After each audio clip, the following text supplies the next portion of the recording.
Farmer Beans and the Pantry Frog by Frank Moffatt. There once was a green frog called Ralph. He lived on a farm high on a hill.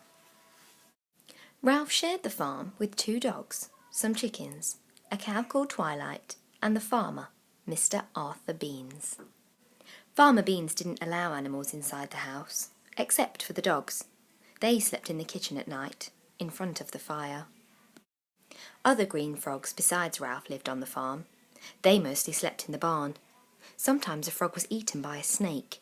The other frogs didn't like that much. Ralph didn't want to be eaten, so he had found a special place to live, inside the house, on the top shelf of the pantry, amongst the tins of food. And that's how the trouble began. At night, after Farmer Beans had gone to bed and the dogs were settled into their baskets, tins would begin to rattle in the pantry. The dogs didn't like it when the tins rattled. They growled nervously. A saucepan fell, and the dogs growled again. Then, plop, plop, plop. A cold, scary, squashy sound came slowly across the floor. The dogs jumped from their baskets. They huddled together in the corner and stayed wide awake for the rest of the night. When Farmer Beans came to make breakfast, he stopped and stared. In the dog's water bowl, with his chin resting on the rim, was Ralph. He was fast asleep. "Well, I'll be a monkey's uncle," said Farmer Beans.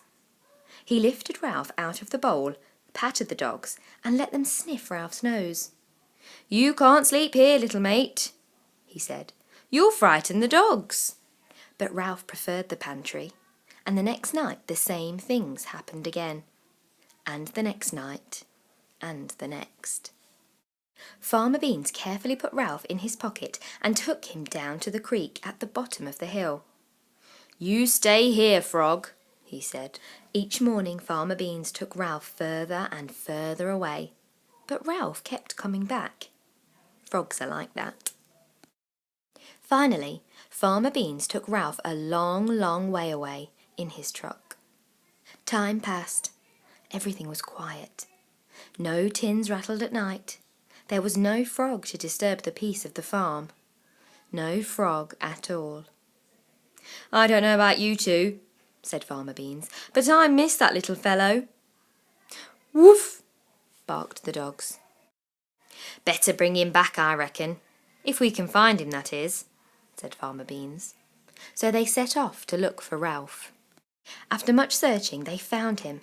Ralph was sitting in a rusty old tin can, unhappy, all alone, and looking very sad. "Come on, little frog," said Farmer Beans. "You're coming home with us." So Farmer Beans gave Ralph his very own bowl to sleep in, and placed it just inside the pantry. And from that day to this, no tins have rattled in the pantry, and everyone sleeps peacefully all night long.